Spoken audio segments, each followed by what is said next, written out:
Dedicated to all my friends and relatives in four directions. This is Robert Pilot of Native Roots Radio presents I'm Awake. I'm here to ask you for your support. Finding honest Native-centered news is not easy, but with your support, we're able to provide accurate information about Standing Rock, Line 3, treaty violations, and COVID-19 in our Native communities. Please visit Native Roots Radio Network on Patreon and donate if you can. That's Native Roots Radio Network on Patreon. Pinigigi, and thank you for your support. The city of Minneapolis is now on Native Roots Radio with Minneapolis AIR. AIR stands for American Indian Relations. Guest host Christine McDonald talks to people about important things affecting the city's Native communities. Minneapolis AIR dives into topics like public safety, public health, elections, and so much more. Tune in to Minneapolis AIR on Native Roots Radio from 5 to 6 p.m. on the second Wednesday of every month, right here on AM 950. Hello, this is Robert Pilot. For Native relatives, healing is more than just sobriety. It's reclaiming Indigenous masculinity as a sacred, balanced force. Join Hunter Thundercloud for Native Roots Radio presents Controlled Fire. We explore how personal recovery uplifts our communities. It's time men step back into roles as mentors and spiritual leaders. Recovery is collective, and it starts with us. Tune in the first and third Wednesday of every month at 6 p.m. for Native Roots Radio presents Controlled Fire. Let's tend the fire together. Ever wonder how far you could go with a bachelor's or master's degree? Metro State University is hosting 2 open house events in February. Learn about our bachelor's degree programs on February 24th, explore master's degrees, doctoral degrees, and graduate certificates on February 26th. Find out about financial aid options and how to apply. Discover how Metro State can help you take the next step in your career. Sign up today at metrostate.edu/open house. You belong at Metro.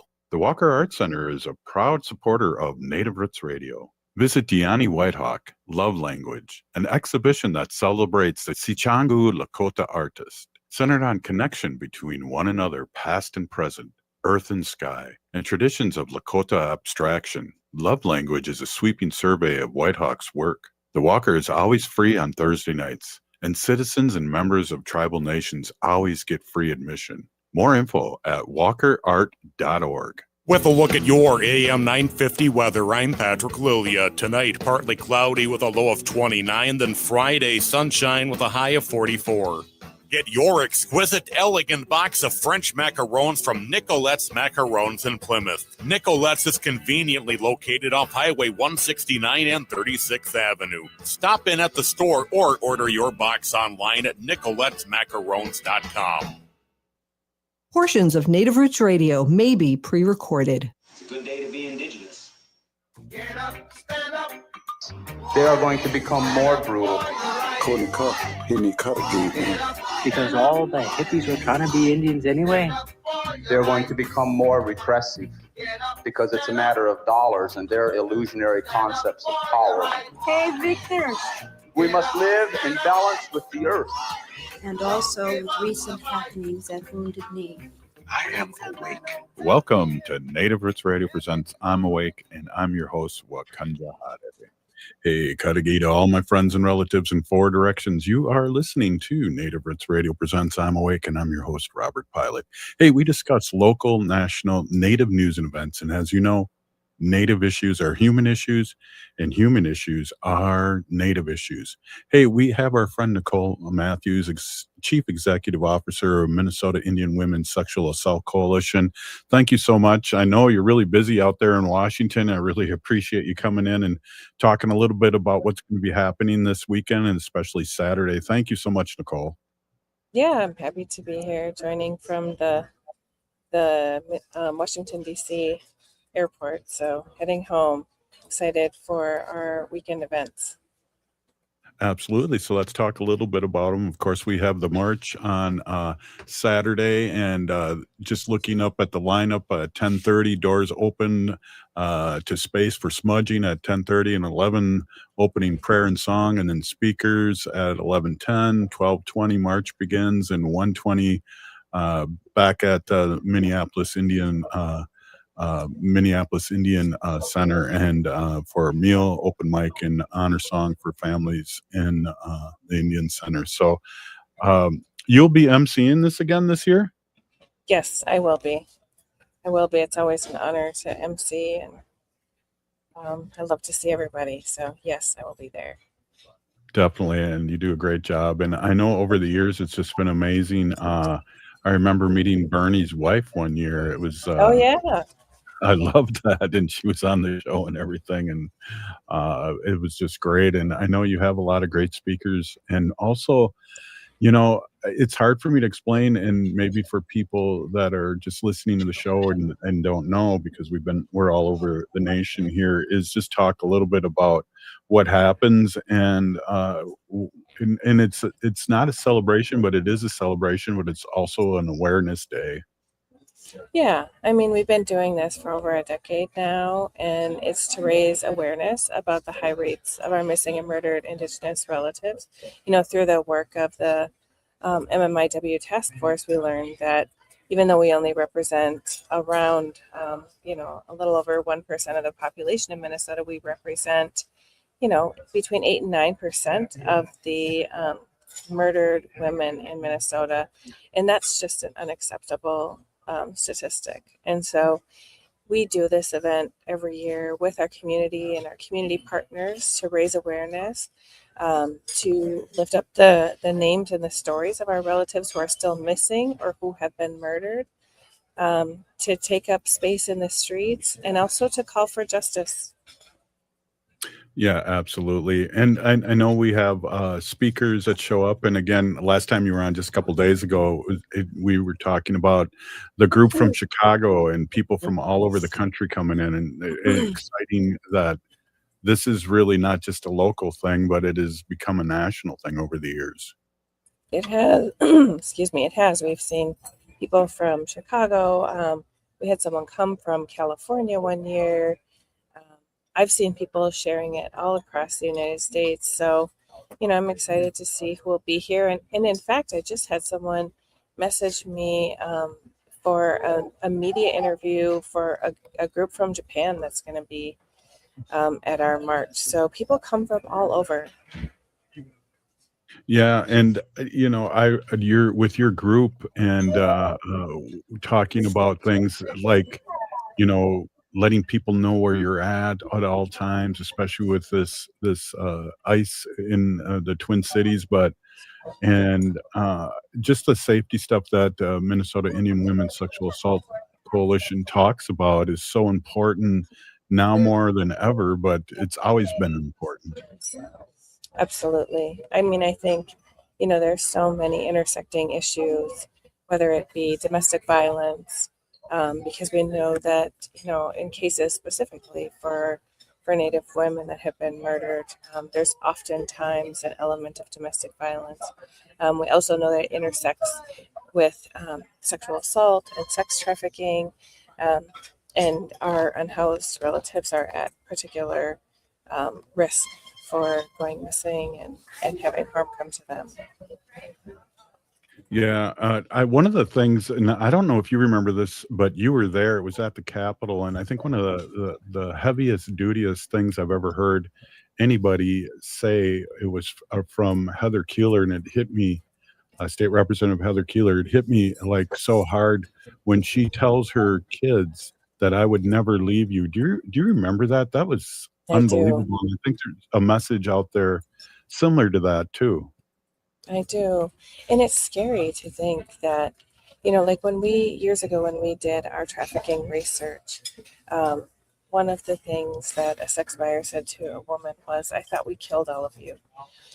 And so if you think about that level of violence and the level of hatred and, that people are looking at our communities with, and then you see these high rates of, our relatives going missing and being murdered, it's scary. It's scary for those of us that have daughters, and it's scary for those of us that have sons. Like, we just have to be, really careful. And I think, it's really about, like, let's call for justice so that someday we can get together and celebrate the joys and the good things in our community, and not just talk about the harms and the violence and the things that are hurting our people. That's where I hope we're going. Wow, absolutely. So we got a couple minutes here. Let's just talk about the day. Everyone should be wearing red in support. Talk a little Yes. bit about that. Yes, everybody should wear red, and we do have people bringing. There'll be T-shirts, and people are bringing bandanas. There's 2 community art events tomorrow. One at the Minnesota Indian Women's Resource Center that we're hosting from 2 till 7 p.m. And we'll also be serving a meal around 5 p.m. And we're really grateful to the Minnesota Indian Women's Resource Center for hosting that and for sponsoring that event for us.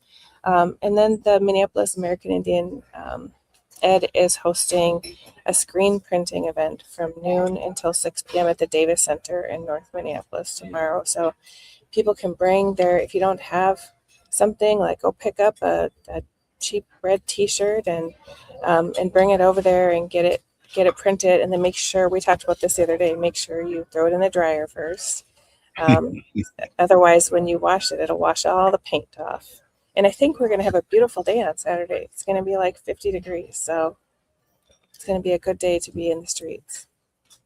Yeah, and especially with what's been going on in the Twin Cities, I've noticed too, and I saw you at an event a few days ago, how great it is to be in community and saying things like we're still here, but just to see people too, I haven't seen in a while. I agree. There's been a lot going on with this Operation Metro Surge and with the violence, from ICE agents and that we're seeing in our streets. And so it does feel really good to be in community together, and also through prayer and ceremony, which I think is a huge strength of ours. Yeah, definitely. Well, Nicole, I really appreciate you stopping in, and especially you want to we got like less than a minute. You want to tell people what you're doing in DC, because I saw a few things. A few people are there. Yeah, I've been here for the National Congress of American Indians Executive Council winter session and doing some visits on the Hill to educate them on our issues and to ensure that they protect tribal sovereignty. And there was at an event last night where they honored Senator Murkowski and also Nancy Pelosi. And so it's beautiful to go and to use our voices and to see tribal leaders who are coming to exercise their sovereign authority. Excellent. Big Peenagigi. We'll see everybody. The MMIR March on February 14th starting at 11. Big Peenagigi. Thank you, Nicole. I'll see you then. All righty. We'll see you Saturday. Bye. Right on. See you. Hey, this is Native Roots Radio. We'll be right back with our friend Robert Lilligren. Support comes from the Walker Arts Center. Did you know that the Walker has a cinema that shows film almost every week? From artist talks, genre-defined performances, and world premieres to archival shorts and experimental soundscapes, the Walker Cinema explores all modes of global and local filmmaking. Get your first tickets for free. Visit walkerart.org/cinema to learn more. That's walkerart.org/cinema. See you at the movies. The city of Minneapolis is now on Native Roots Radio with Minneapolis AIR. AIR stands for American Indian Relations. Guest host Christine McDonald talks to people about important things affecting the city's Native communities. Minneapolis AIR dives into topics like public safety, public health, elections, and so much more. Tune in to Minneapolis AIR on Native Roots Radio from 5 to 6 p.m. on the second Wednesday of every month, right here on AM 950. Thinking about college? Consider Minnesota Private Colleges. These 18 nonprofit institutions keep the focus on students with small classes and professors who will get to know you. You'll find students from all backgrounds, and no two colleges are alike. And when it comes to cost, they're more affordable than you think. Find the college that's right for you at mnprivatecolleges.org/possible. That's mnprivatecolleges.org/possible. Oh, this is Robert Pilot. For Native relatives, healing is more than just sobriety. It's reclaiming Indigenous masculinity as a sacred, balanced force. Join Hunter Thundercloud for Native Roots Radio presents Controlled Fire. We explore how personal recovery uplifts our communities. It's time men step back into roles as mentors and spiritual leaders. Recovery is collective, and it starts with us. Tune in the first and third Wednesday of every month at 6 p.m. for Native Roots Radio presents Controlled Fire. Let's tend the fire together. I'm Lieutenant Governor Peggy Flanagan, and I want to be your next United States Senator, and you are listening to Native Roots Radio. Welcome back to Native Roots Radio presents I'm Awake, and this is Robert Pilot. Hey, welcome back, everyone. Hey, we have our friend, our guest on Thursdays normally, Robert Lilligren, President and Chief Executive Officer of Native American Community Development Institute here in the Twin Cities, Minneapolis. And I'm just going to read this, Robert. Robert became President and CEO of Native American Community Development Institute, NACDI, on May of 2016 after serving as the chair of the organization's board of directors, and since its founding in 2007, Robert is enrolled in White Earth Ojibwe Nation. He served 12 years as vice president for Minneapolis City Council and the first tribal member elected to public office in the city of Minneapolis, and that's very impressive. And I was looking at your Wikipedia, and my goodness, it has the list of your you were talking about 17 boards that you're on. That's just kind of a joke. The only reason why I bring this up is that, we're talking to somebody that's boots on the ground and that has the experience of what's going on in the Native community for many, many years. And so I appreciate you coming on and letting our listening audience and people on YouTube and Blue Sky and Substack and all the other places that we're at really understand who we're talking to and what's going on here. It's you're talking to somebody that's plugged in, I guess is what I'm trying to say. So Buju, Robert, everyone, thanks. You're always so kind. You make me blush. The joke is my 17 titles, right? I was once doing a media interview and the reporter said, "No, I know you have 17 titles, but we can only use one. Which one do you want to use?" So I don't know that I actually have 17, but yeah, I enjoy being involved. I enjoy really supporting the community, bringing the community's issues into some spaces that maybe we normally aren't really reflected in. So yeah. So thank you. You're very kind. It's great. I want to jump right away in what's happening here, what was announced this morning. And when I hear things like this, I don't know if it's the native in me or what, but I always have to pause when I hear that they're going to leave, ICE is going to leave the Twin Cities in Minnesota to a certain degree. We always had 80 or so ICE people here until they brought in 3,000, but what's your feeling? What's your take on that? Yeah, I mean, a lot of people share your skepticism, whether they're in the Native community or not. I'll believe it when I see it. And so for folks who don't know, we've been under sort of violent federal occupation for about 2 months now. It's really challenging, but Minnesotans have maintained a peaceful response, a well-organized response.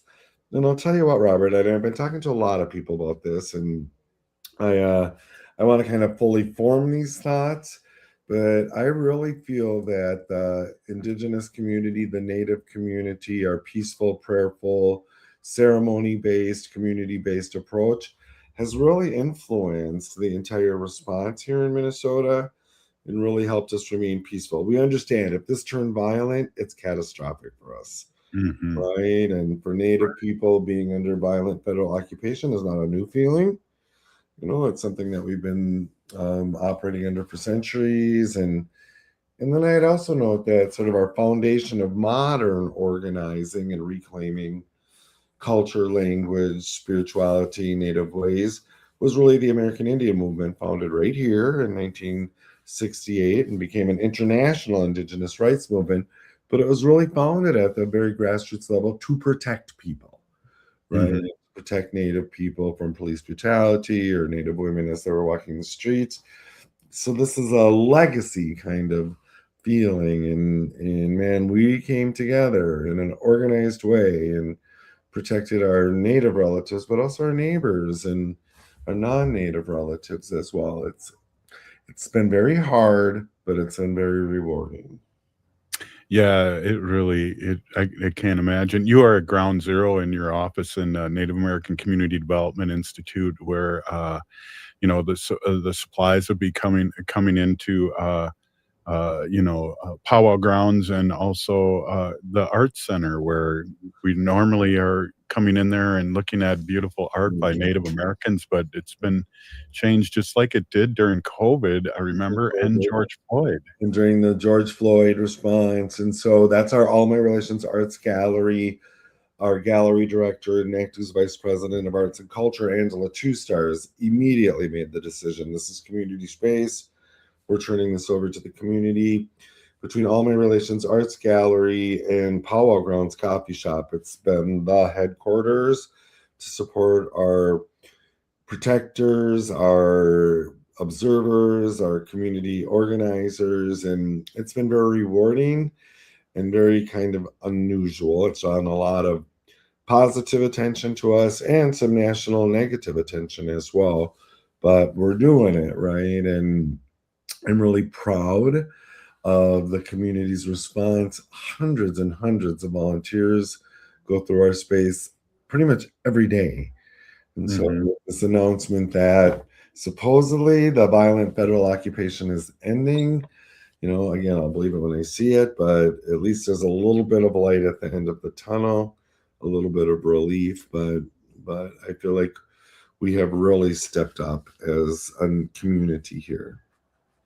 There was a great article from Indigenous TV, which is a fairly new organization, but they really are covering a lot of Native issues. And Dallas Goldtooth was quoted. I thought, this is community, and it's kind of what you said. This is what community looks like in organizing. Much love to Powwow Grounds and all our relatives on the ground in Minneapolis. And that was from our friend Dallas Goldtooth. I love that quote. I think it's right on.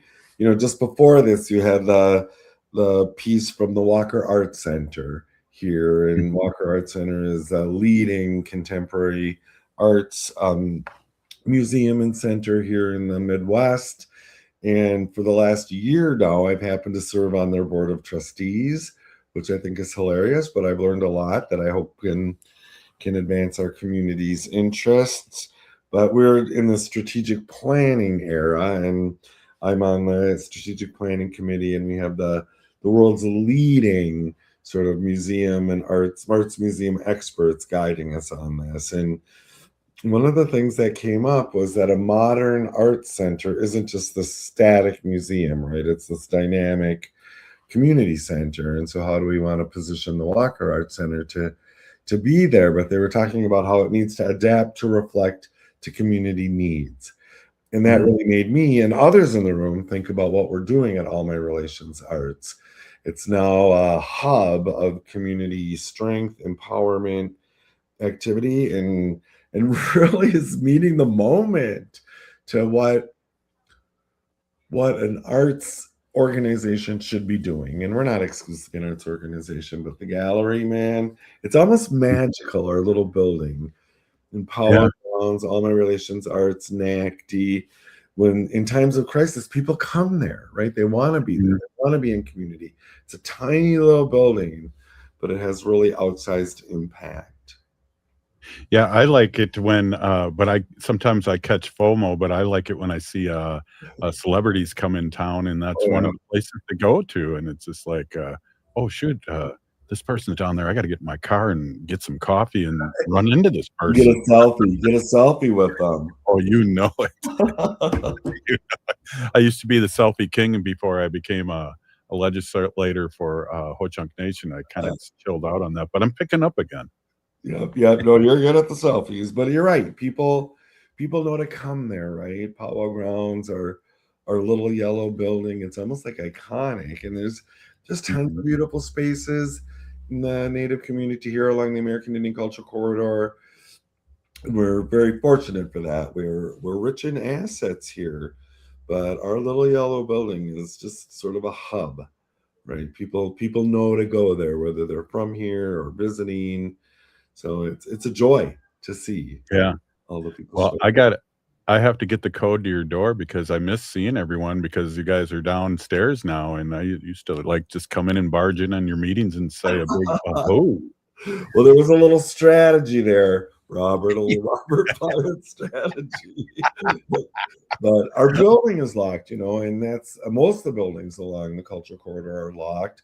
We have to control the entrance with all this federal occupation and violence, and so we become very security focused. Yeah, the community, and we need to be, right? And so we're taking care of ourselves, our building, our assets, our neighbors, our relatives. Yeah, I can't wait because what I was thinking of too when we were talking is for the market to open, and that's coming around the corner here, especially with the temperature in the 50s here this weekend. I'm excited, and I always said we got to put a dome over there so we can have that market year round. Yeah, that'd be nice. Yeah, so your Ho-Chunk sister, the market manager, Destiny Jones, is working. She's hard at work today. She's running up all the vendors, all the classes, and then she also ramped up, and I love this, for the last few years. She does business trainings, entrepreneurial trainings with our Four Sisters farmers market vendors, but also she opens them up to the community, so a lot of our relatives can develop more skills to being small business people, and I give Destiny a lot of credit. Well, it's a well-run machine there of Native American Community Development Institute. Hey, we're here with Robert Lilligren, and we're going to be right back after the short break. Please stay with us.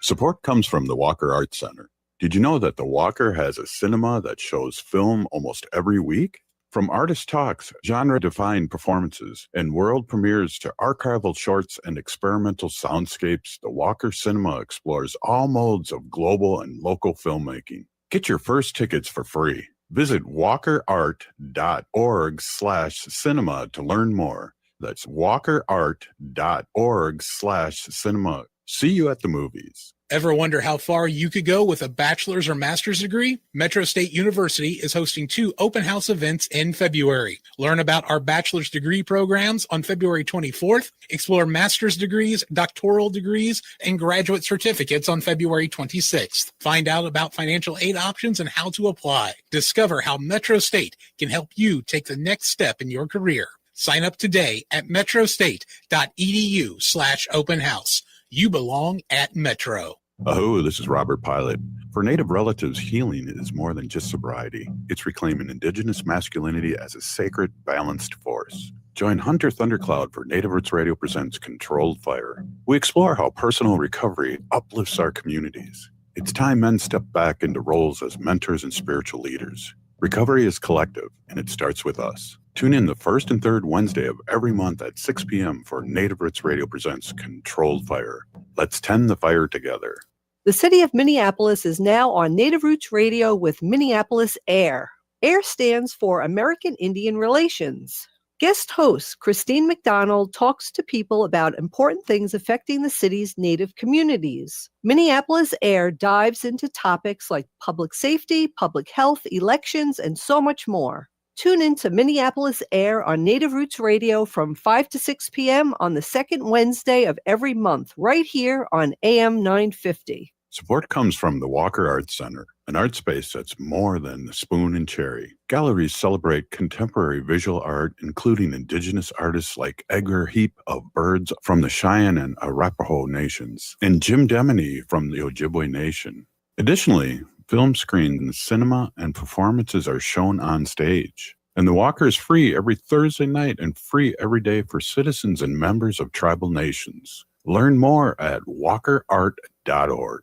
Thinking about college? Consider Minnesota private colleges. These 18 nonprofit institutions keep the focus on students with small classes and professors who will get to know you. You'll find students from all backgrounds, and no 2 colleges are alike. And when it comes to cost, they're more affordable than you think. Find the college that's right for you at mnprivatecolleges.org/possible. That's mnprivatecolleges.org/possible. Hey François, what are you making? Bonjour Laura, je fais une carte de Minnesota en macarons de Nicolette's. You're making a map of Minnesota out of macarons from Nicolette's? Why? C'est pour la Saint-Valentin. Oh, for Valentine's Day. And who's it for? Tout le Minnesota. All of Minnesota? That's so sweet, François. Je t'aime Minnesota et je t'aime Nicolette's. I love Nicolette's macarons too. Share the love at nicolettesmacarons.com and happy Valentine's Day, Minnesota. With a look at your AM 950 weather, I'm Patrick Lilia. Tonight, partly cloudy with a low of 29, then Friday, sunshine with a high of 44.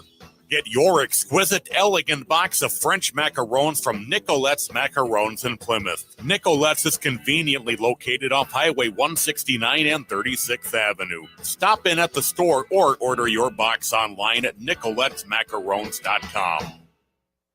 You're listening to AM 950, the progressive voice of Minnesota. Hi, this is Representative Sharice Davids from Kansas. I'm Ho Chunk, and you're listening to Native Roots Radio. And we're back to Native Roots Radio presents I'm Awake, and this is Robert Pilot. Hey, welcome back, everyone. I'm here with Robert Lilligren, and we are just, chewing the fat as we usually do, and it's always great to have you on and talk about real things. Yeah, I talked to you about the Super Bowl? Have we talked since then? I don't think so. No, this is our first time together since the Super Bowl. Oh, great. So what are your thoughts? I know it's freaky to hear all these people about English and concerts and music when they must have never been to an opera. I don't. So, we had the game on here at home, but really it was the halftime show that we were most interested in. And I just thought it was amazing. And I was really looking forward to it. I think Bad Bunny made it meaningful. And, the halftime shows can often be a little controversial or they generate a lot of conversation. But this was something else, right? And I think it educated a lot of people about Puerto Rican history and that it's even part of the United States, right? and it has a strong indigenous through line, right? And I thought it was very impressive, and I enjoyed it thoroughly. One of the things that I know about you and your organization is that you are a template for a lot of really good things around Turtle Island, and I'm sure leaders across the Turtle Island reach out to you, and especially in these times.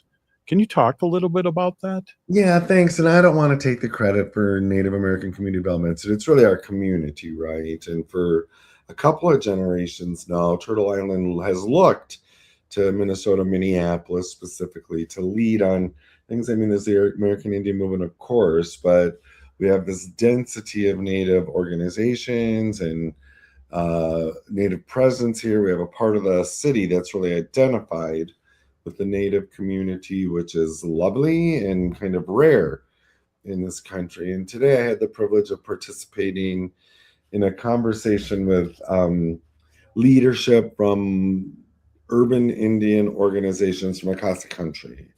And this was organized by a Seattle-based organization called National Urban Indian Families Coalition. And their enlightened leadership, Janine Kamenote, has done more over the years to really create this network of urban Indian organizations. We come together in a number of ways, but today it was sort of focused on Minneapolis, focused on Minnesota, the Minneapolis, St. Paul, Twin Cities area.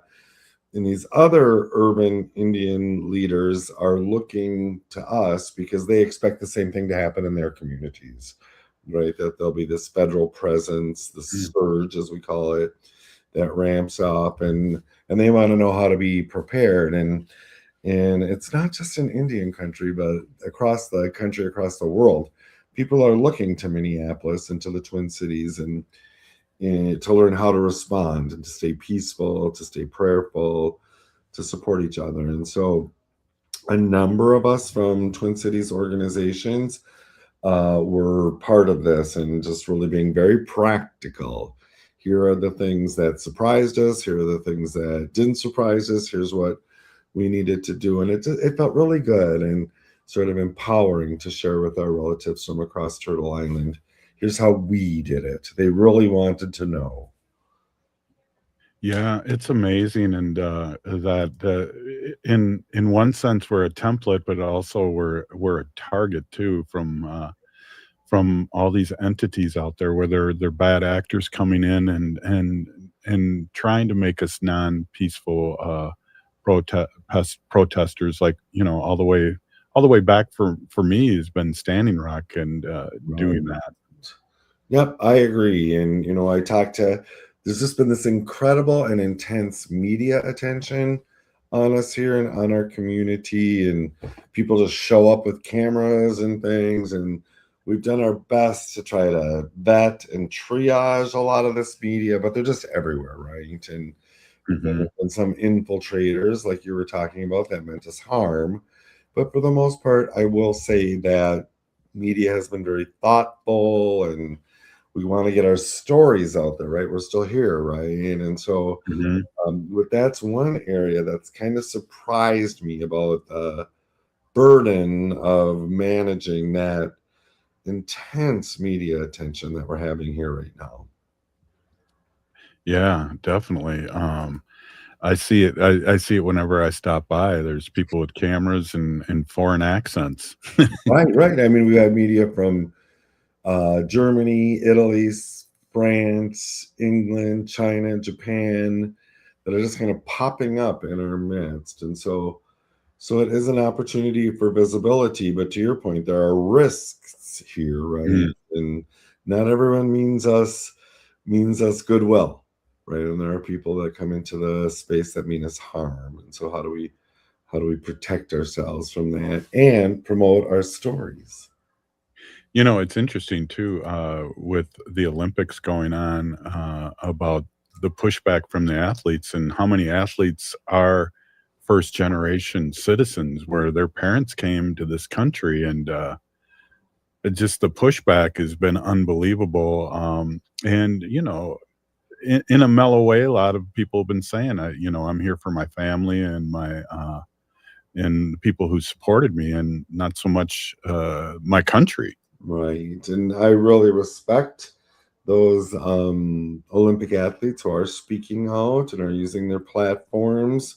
You know, they have a much broader reach than I do, or than we do, even with as broad a reach as we have. And there's just a lot of alignment there, right? And I mean, going back to the Super Bowl halftime conversation, you know, there's been a growth of awareness, and I think that's a good thing. And, you know, and here in Minnesota, it's just been coalition building, right? And we connect with other communities, BIPOC communities, but the broader, more sort of mainstream community as well. And, you know, as they look kind of beyond this occupation, which I do believe there'll be a day after, and how do we leverage or embrace or sustain some of these positive things that are coming out, like these alliances that have been built.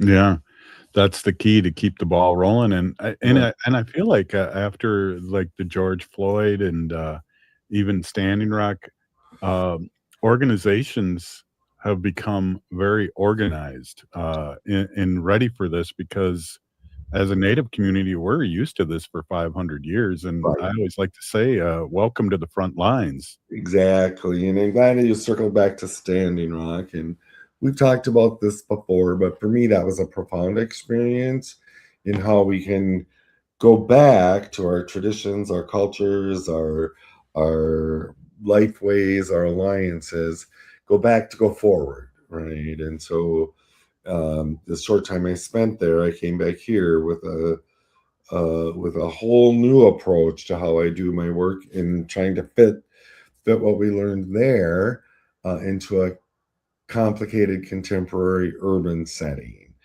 And you know, when I talk to non-native audiences, which I get to do a lot, and I appreciate that privilege, when I'll drop these pins, and one of them is 1968 when American Indian Movement was founded right here.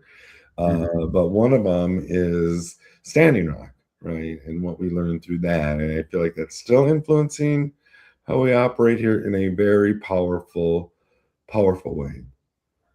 Yeah, well, and we started the show Native Roots Radio because of Standing Rock and all the misinformation that was out there. And so we're in our 10th season, and I always like to bring up when we talk about that is one of my favorite politicians, AOC, went to Standing Rock and made the decision to run for office. Love it. Love it. I forget that your founding was in the Standing Rock era. And I can't believe it's been 10 years, but time flies.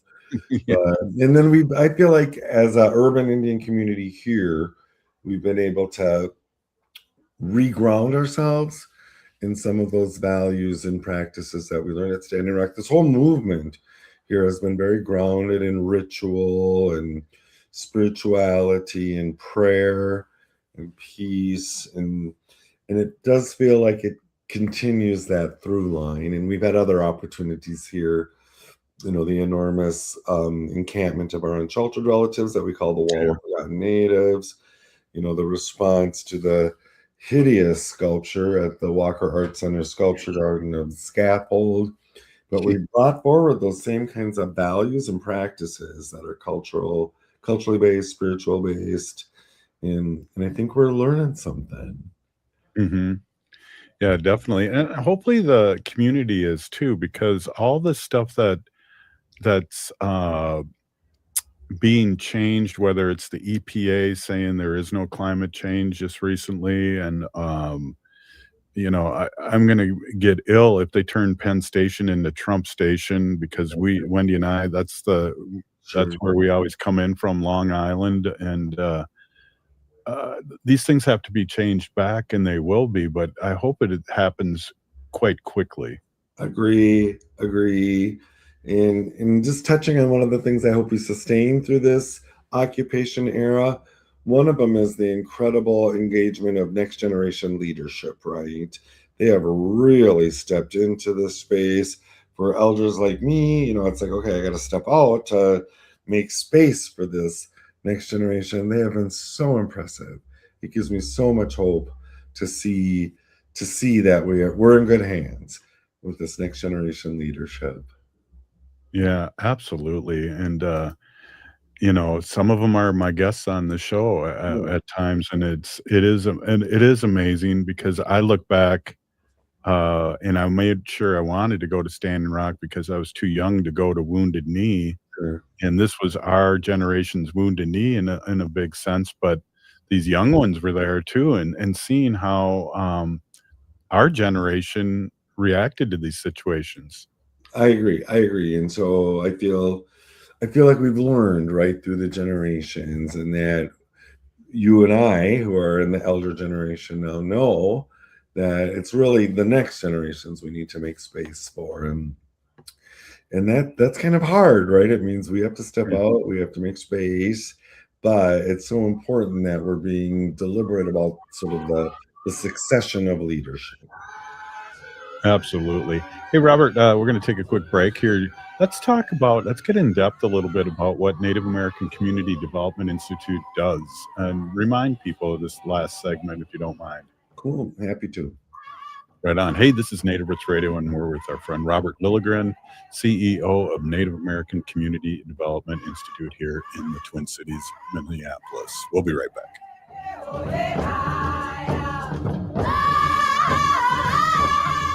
The city of Minneapolis is now on Native Roots Radio with Minneapolis AIR. AIR stands for American Indian Relations. Guest host Christine McDonald talks to people about important things affecting the city's Native communities. Minneapolis AIR dives into topics like public safety, public health, elections, and so much more. Tune in to Minneapolis AIR on Native Roots Radio from 5 to 6 p.m. on the second Wednesday of every month, right here on AM 950. The Walker Art Center is a proud supporter of Native Roots Radio, rooted in Lakota aesthetics of geometry, color, and pattern. Diani Whitehawk's abstractions are rich in meaning, honoring generations of Native artists. Explore her wide-ranging practice, including vivid beading paintings, sculptures, and video installations in Deanna Whitehawk's love language. The Walker is always free on Thursday nights, and citizens and members of tribal nations always get free admission. Plan your visit and get tickets at walkerart.org. Aho, this is Robert Pilot. For Native relatives, healing is more than just sobriety. It's reclaiming Indigenous masculinity as a sacred, balanced force. Join Hunter Thundercloud for Native Roots Radio presents Controlled Fire. We explore how personal recovery uplifts our communities. It's time men step back into roles as mentors and spiritual leaders. Recovery is collective, and it starts with us. Tune in the first and third Wednesday of every month at 6 p.m. for Native Roots Radio presents Controlled Fire. Let's tend the fire together. Thinking about college? Consider Minnesota Private Colleges. These 18 nonprofit institutions keep the focus on students with small classes and professors who will get to know you. You'll find students from all backgrounds, and no two colleges are alike. And when it comes to cost, they're more affordable than you think. Find the college that's right for you at mnprivatecolleges.org/possible. That's mnprivatecolleges.org/possible. Oh, this is Dallas Goldtooth, and you're listening to the Native Roots Radio. Hoka, hicha, wecha. Welcome back to Native Roots Radio presents I'm Awake, and this is Robert Pilot. Hey, welcome back, everyone. We are here with our friend, CEO of Native American Community Development Institute here, NACDI, and we are talking, as we do, about what's happening here on Ground Zero in Minneapolis and the whole Native community here. One of the things we had, as you know, Nicole Matthews on in the beginning of the show. I hope it sounds like you have a little cold. I hope you'll be able to make Saturday. I'm planning on being there, but I have had some kind of ongoing respiratory thing, and so but I am planning on being there on Saturday at the MMIR march, and it's going to be a big deal. So it's usually around maybe 5,000 people attend, and I think because of our allies and because of what's going on, this is going to probably be record attendance. And the Minneapolis American Indian said it doesn't hold 5,000 people, so but the program there is always very moving, very emotional, very beautiful, and I give Nicole a lot of credit for what's going on there, but it's a huge community effort. Yeah, definitely, and I'm excited. And the few times I've been out since it's been really cold, and whether it's a jingle dress dance or our relative Peggy's fundraiser at Birch Bark Books, it's so good to be in community. Right. People really want to be in community, and as Native people, we carry our trauma very close to the surface, and you can see a lot of trauma, but the urge to be together and in community is sort of overwhelming that, right? And so people do come together. It's been beautiful. There's a couple of sites here. There's the sites of the two ICE murders of Nicole Good and Alex Preddy, and then down at Bedote, where the Minnesota and the Mississippi River meet, there's now an encampment, which is very near a site of a sacred site, but where a concentration camp was established after the Dakota U.S. War. So there's a lot of emotion, but people coming together in community, and again, expressing that indigeneity, right? Right. We get through this by embracing our values, our care for community. It's been hard here, but it's been really wonderful to behold. Yeah, definitely. Well, when things are, and I'm putting up quotes, normal, Native American Community Development Institute does so much, and I'd like to just talk a little bit about the history and what you do, because I'd like to bring it up every once in a while, because we do talk a lot about your job, but we don't talk a lot about what goes on and all the great support and workers that do such a great job in the community. I love it. I appreciate the opportunity to talk about it. And NACDI, Native American Community Development Institute, is technically described as an asset-based community development agent operating in the urban community here, but we work regionally, statewide, nationally as well. And And it's been around for what now? 2007. So coming up on 20 years. And when we were first established as this asset-based community development agency, there weren't a lot of asset-based operators within the Native community. And so we had the opportunity to organize and educate around this idea that as Native people, we have a lot of assets, and it's starting with us, and then our cultures, our languages, our tradition. And so establishing those as at the center of how we make progress within the community. And I'm proud to say that now, all these years later, almost 20 years, we're the part of a whole ecosystem of asset-based operators within the Native community, and that feels really good. And so we ground our work and authentically in the community through some program areas. We have arts and culture with our All My Relations Arts Gallery. We have food sovereignty with our Four Sisters Farmers Market, our urban farm. We have civic engagement with our Make Voting a Tradition, which is a year-round community engagement initiative to get Native people not just to vote, but to hold elected people accountable and to be engaged in the policy process. So that keeps us grounded authentically in community.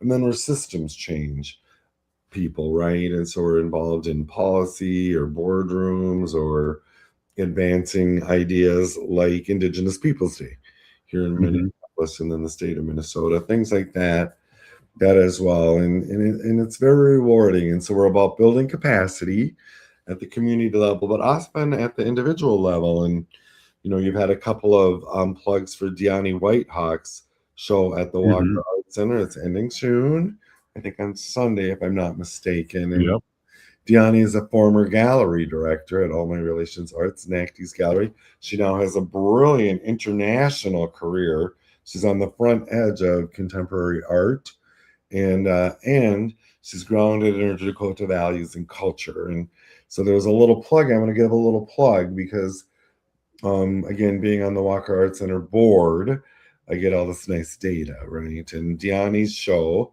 at the Walker was on track to being the second highest attended show ever in the history of the Walker. I know. So it's shifting the whole arts world and community. This federal occupation has maybe mucked about a bit with that attendance. So the Walker has just declared as of today, between today and Sunday, when the show ends, it's open and free for everybody. Wow. And we'll talk about that again tomorrow with the state senator, because that's huge. And I want to try and get over there Sunday, the last day. Again, we went to the opening, and and I was able to do the press conference the day before and just being a part of that. It's just crazy. It's great. It's crazy. And the really interesting thing about attendance, so for an arts center, a museum, attendance is everything, right? That's a huge measure of your success. And Deani Whitehawk show has a really unusually high percentage of return visitors, right? People go to, I've been to it 3 times, maybe 4. Yeah. People go to it, go again, and it's just so rewarding. And it's not just the art, right? It's the whole culture of art here, of contemporary art, how Deani Whitehawk was able to really center her Dakota values in every aspect of the show, how it runs. Our current gallery director, the brilliant Angela Two Stars, who's also now in an international career trajectory. She has a piece in the Walker Art Center Sculpture Garden based on Dakota language, and it's beautiful. But again, they're shifting their perspective to really center Indigenous voices, and it's very rewarding to see. How many square feet do you think that is? That's what blew me away, is that, you can go 3 times and really watch the videos and see Sandy Whitehawk talk about things and family members, and also language and different rooms. And it's got to be 50,000, 25,000 square feet. It's huge. I should know that number. I don't know it, but it's significant, right? And The show closes on Sunday, so if you're anywhere within the area, it's free for everybody.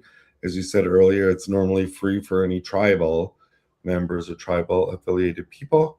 But if you can get there, if you haven't seen it, it's worth seeing. If you've seen it, it's worth revisiting. After this, it goes up to Canada, to a fairly small community, that's a partner on this. But the value is to get this in front of Indigenous people. So it's well worth it. But I just bring that up as one example of sort of NACDI's work and supporting this capacity building and promoting the community and really establishing our vision for ourselves, right? And this is how we want to express ourselves. So it's such rewarding work, Robert. I feel so grateful and privileged to be part of it.